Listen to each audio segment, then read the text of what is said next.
Viewers, اس video میں ہم cooperative societies act 1925 کے سیکشن 55 کو کرنے جا رہے ہیں، اور اس کا سیکشن 55 جو ہے وہ ہے اٹیچمنٹ بیفور اوارڈ، یعنی اوارڈ سے پہلے اٹیچمنٹ کس طرح ہوگی۔ اب یہاں پہ دو لیگل ٹرمز ہیں، ایک اوارڈ ہے اور دوسری جو ٹرم ہے وہ اٹیچمنٹ ہے۔ تو اس سیکشن کو پڑھنے سے پہلے ہم دیکھ لیتے ہیں کہ اٹیچمنٹ اور اوارڈ کیا ہوتا ہے، اور اس میں چند ایک اور ٹرمز ہیں ان کو بھی دیکھ لیتے ہیں۔ اٹیچمنٹ کا مطلب ہوتا ہے a legal process where a court or an authority seizes or take control of a person's property pending the outcome of a dispute or a claim۔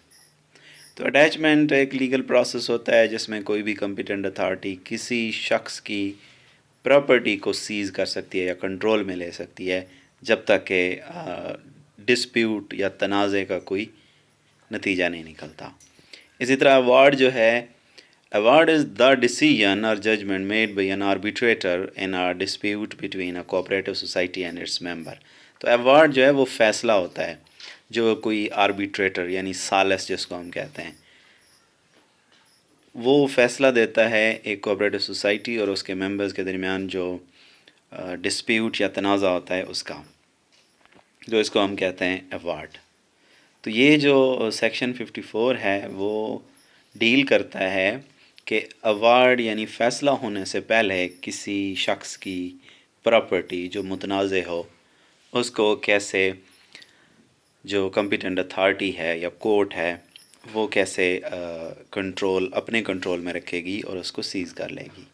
اس طرح اس میں جو ایک ٹرم استعمال ہو رہی ہے آربیٹریشن کا مطلب ہوتا ہے فیصلہ سازی کرنا، یعنی ثالثی کرنا، ایک تھرڈ پارٹی ممبر جو دو لوگوں کے درمیان ڈسپیوٹ کا فیصلہ کرتا ہے، تو اس عمل کو آربیٹریشن کہتے ہیں۔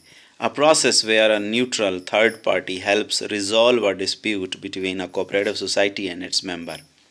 اسی طرح آربیٹریٹرز کون ہوتے ہیں؟ وہ لوگ جو آربیٹریشن کرتے ہیں، یہ نیوٹرل ہوتے ہیں یا امپارشل ہوتے ہیں۔ نیوٹرل امپارشل کا مطلب ہوتا ہے غیر جانبدار۔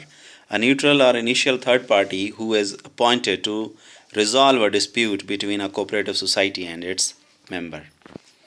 تو دیکھتے ہیں سیکشن 55 اٹیچمنٹ بیفور اوارڈ، کہ اوارڈ یعنی فیصلہ ہونے سے پہلے کسی پراپرٹی کو کیسے کمپیٹنٹ اتھارٹی اپنے کنٹرول میں رکھے گی۔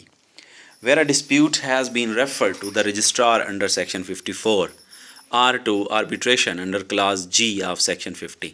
یعنی ایک ایسا ڈسپیوٹ ہے، ایک ایسا تنازع ہے دو پارٹیز کے درمیان جس کو ریفر کیا جاتا ہے رجسٹرار کو، اور یہ ریفر جو کیا جاتا ہے وہ سیکشن 54 کے تحت کیا جاتا ہے یا پھر سیکشن 50 کی کلاس جی کے تحت کیا جاتا ہے۔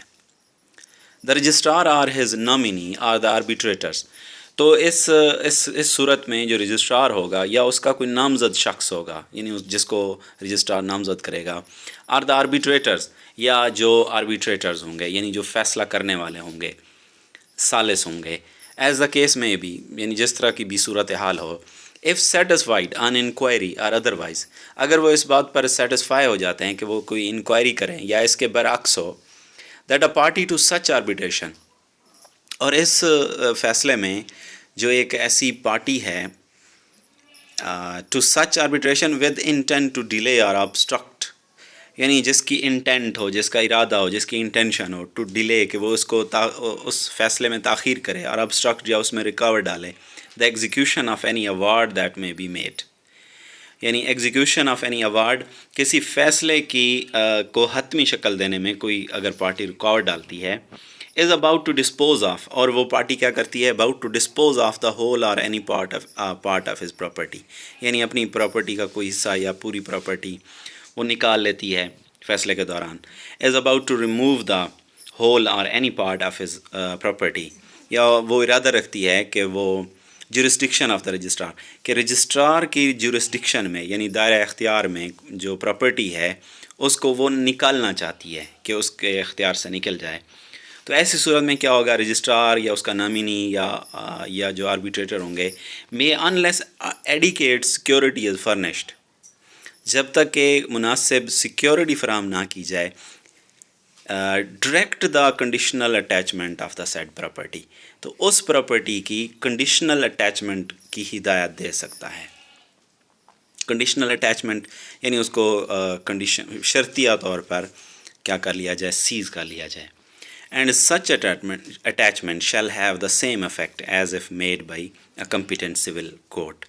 تو رجسٹرار یا اس کے نامنی یا آربیٹریٹر کے ذریعے ہونے والی اس اٹیچمنٹ یعنی سیجر آف پراپرٹی کو کا وہی افیکٹ ہوگا، ویسے ہی ہوگی جیسے وہ کسی سول کورٹ نے کی ہو. یعنی جس طرح سول کورٹ کسی پراپرٹی کو جو ڈسپیوٹیڈ ہو ضبط کر سکتی ہے یا اپنے کنٹرول میں رکھ سکتی ہے، اسی طرح رجسٹرار بھی اس پراپرٹی کو روک سکتا ہے